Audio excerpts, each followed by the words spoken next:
Now we really turn things up on Gladiators of the Cage. North Shore rise to Power 3 at Stage AE. Chris Dempsey, a really exciting fighter who was the star, the main event winner last time out here at Stage AE in July against a very, very experienced fighter in Tiawan Howard. Well, I'm going to tell you right now, Chris Dempsey coming in with a strong wrestling background. I, for one, have plenty of sparring matches with him. He's a great fighter, great training partner, and he loves to work. The guy's an absolute machine.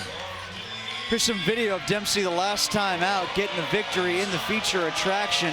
Now, that was a pretty good opponent that he had in Rumsey, and maybe, Brian, you could take us through that match. I know you called it. What do you remember about it? It was a tough fight for Dempsey. I mean, he was a game opponent, good on the feet, and that's my concern for Chris Dempsey. He's looking to move up in the world of MMA into some bigger organizations potentially, and his stand-up in that fight, he was getting caught with some stuff, and so, he really had to work through that fight.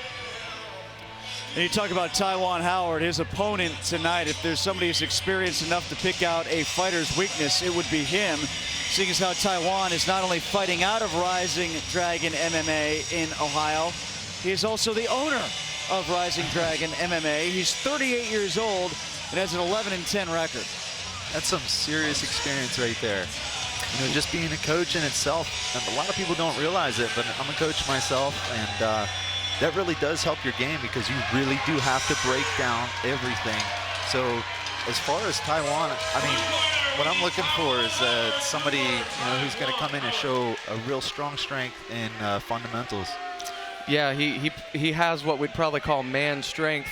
However, this sport over the last few years has gone from what you might call an old man sport. Someone like Randy Couture is able to excel really to a young man sport. It's become a young man sport.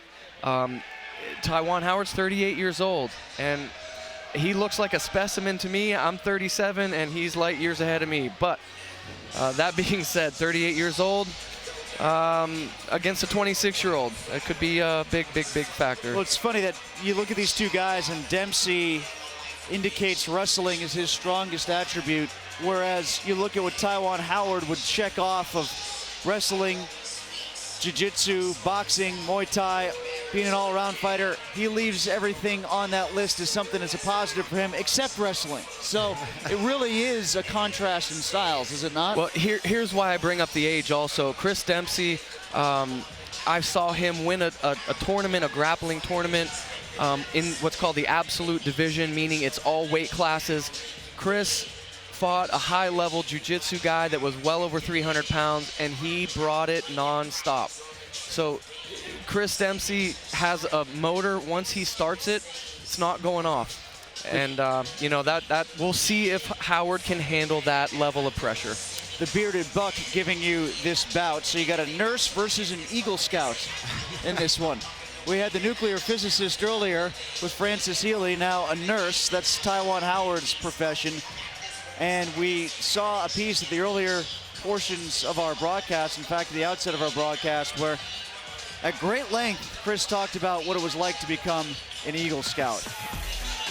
Let's take a look at tonight's matchup in one of our feature matches. Tiawan Howard against Chris Dempsey. Slight size and reach advantage for Dempsey. Massive experience advantage for Tiawan Howard at the age of 38. And we've talked about the contrast in styles between the wrestler in Dempsey and the guy who does just about everything else in Tiawan Howard. I've been looking forward to this one all day. Oh, me too. I can't wait till it unfolds here.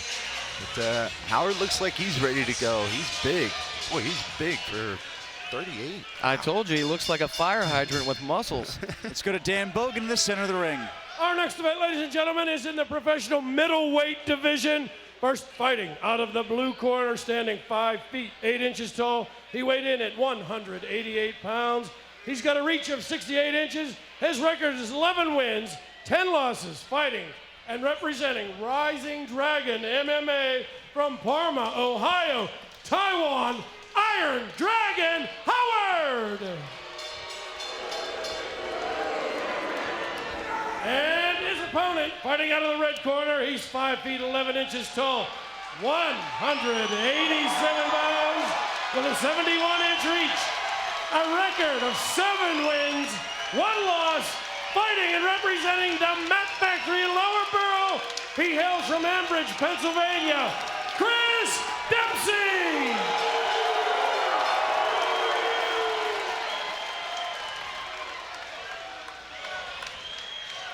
This is a catchweight fight for Dempsey at 190, 7-1. His only loss in West Virginia to Najim Wali. I don't know if either of you guys saw that fight or know about that fight. What was it that got Dempsey for his lone loss? I saw that fight. I actually was in the process of fighting him, not Najim. Najim, yeah. Sorry, I couldn't pronounce that. But it seemed to be the leg kicks, the striking. Chris couldn't take it to the ground and, just got outpointed on the feet. If I'm not mistaken, Dempsey actually changed weight classes. Dempsey's taking a little punishment here right off the bat. Yeah. Dempsey changed weight classes after that Wali fight. He just took a kick to the body that I could tell he felt from Howard. Oh, big uppercut by Howard. Dempsey got rocked by that uppercut. He's got to go to his wrestling base right now. He's going to try to push him up against the cage and slow it down. He doesn't even look phased, though. That's a great thing about it. I mean, he's just got a hard head, too.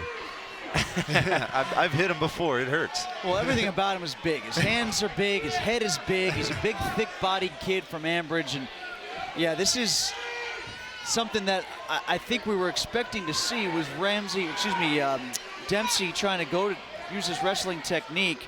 He really took it to Rumsey in that first match that we referenced, not first match, but the last match that he had here at Stage AE. Then Rumsey sort of caught up. This is started off the other way, where initially Tiawan Howard took the action to Chris. Well, Tiawan Howard, you mentioned it, the catch weight, that's a very important point. Howard couldn't make the weight at 185, so he requested the catch weight of 190. I'm thinking Howard's game plan, especially again with the age difference, he's got athleticism, is to come in and try to get in and get out, which is what it looked like. Finish it early. Yeah, if Dempsey can press against the cage. He's got that uppercut working for him. Yeah, he just went to that again, doing a nice job of protecting while he's throwing. Yeah. Chris, I believe, headed to the Bellator Open tryouts. Big slam.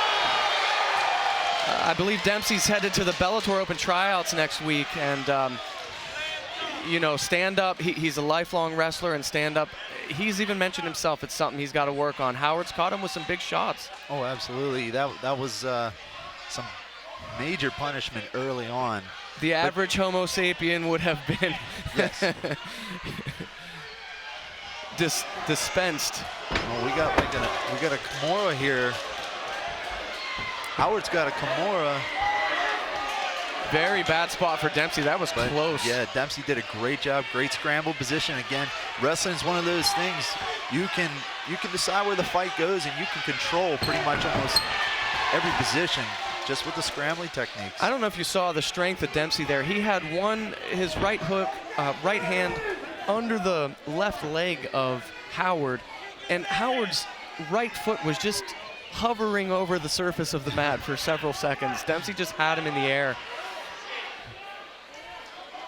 And going back to what you were saying about Howard being 38, also just having that much muscle on him also can weigh you down and fatigue you very quickly. There has to be a lot of blood and oxygen that gets to those muscles. So, Mr. Prototype, you're definitely familiar with that, are you not?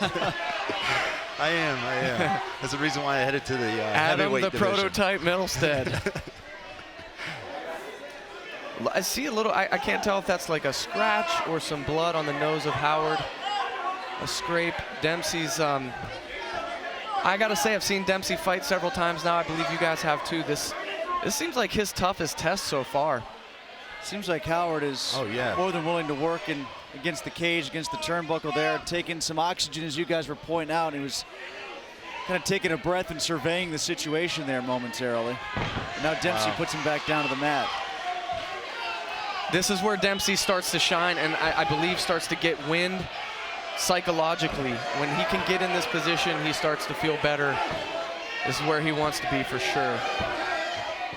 Howard's he's got to start moving. He's doing an all right job moving his hips, but he's got to get him away to create space. to either shrimp, get back to guard, or get back to his feet. You really want to see a guy's feet. You teach students. Oh, nice. A nice way to get to half guard shrimp. there. Yeah. Getting those feet on the mat so that you can push up and use them to explode. Skill is definitely there for Howard, and we're seeing that fundamental. It looks like Dempsey was going for a Darce. We talked about how he owns the gym. He is a teacher. He is a trainer. This is a north-south choke here. And he taps. Howard taps.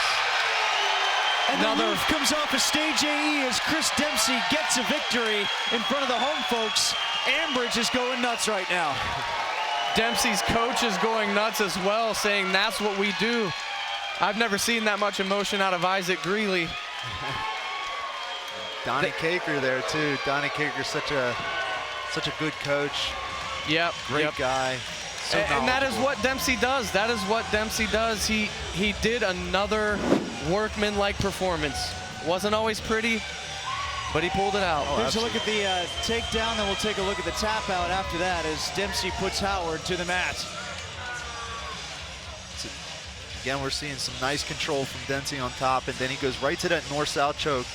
And that is, again, a very painful, as you can see in Howard, that's very painful, and eventually that's the tap. I would classify Chris Dempsey as a master in those kind of chokes, those specific kind of chokes, neck cranks, things like that. He's an absolute master at it. Well, the Eagle Scout gets a victory, and we'll go into the ring right now. Dan Bogan is standing by for the official announcement of Chris Dempsey's latest win.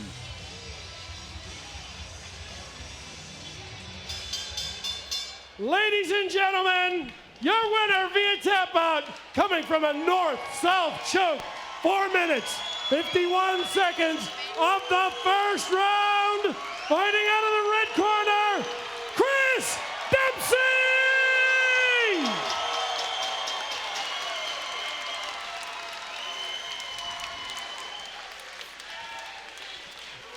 And now Katie O'Malley will talk to Chris Dempsey after his win here at Stage AE. Tim, Chris Dempsey getting the hometown crowd on their feet. The pride of Ambridge now with the victory. Your record's now 8-1. Talk to us about tonight's fight. He took it last minute, and I give him credit. He's a tough fighter. He defended everything I tried to do very, very well. And just at the end, I got the north-south choke, and nobody really ever sees this coming, and it's always there. So I just took advantage of it and got the tap out. The both of you really working hard. You were exerting a lot just in that first round. Talk about your conditioning. How prepared did you feel for tonight's fight? I was prepared. I was prepared for a 15-minute fight. I didn't think anything else. I just figured it would go the whole round, and whoever came out on top would come out on top. And luckily, I got it in the first round, so we both get to rest a little bit now. So. I know you got to have plenty of people in the house and watching tonight you want to thank. Who do you want to give a shout out to? I just want to thank all my trainers, all my sponsors, and all my quartermen. PTT, Matt Factory, Bearded Buck, DNS Cranes, and I know I'm forgetting a couple more, but just everyone who supports me, all my sponsors, all my family, all my friends, and all my gyms I train at. So. Congratulations and good luck. Chris Dempsey, ladies and gentlemen. Tim, back to you. All right, thanks a lot, Katie. So far, we've gone through 9 bouts here, and only 2 have gone to the judges' scorecard. Everything else has been a knockout, a submission, or a TKO, and that's the way we like it. Our final 2 bouts are coming up. Brett Schoenfeld and Zach Goebel. They're up next, and then it's the main attraction here at Stage AE on the North Shore with Dominic Mazzata and Jordan Espinosa.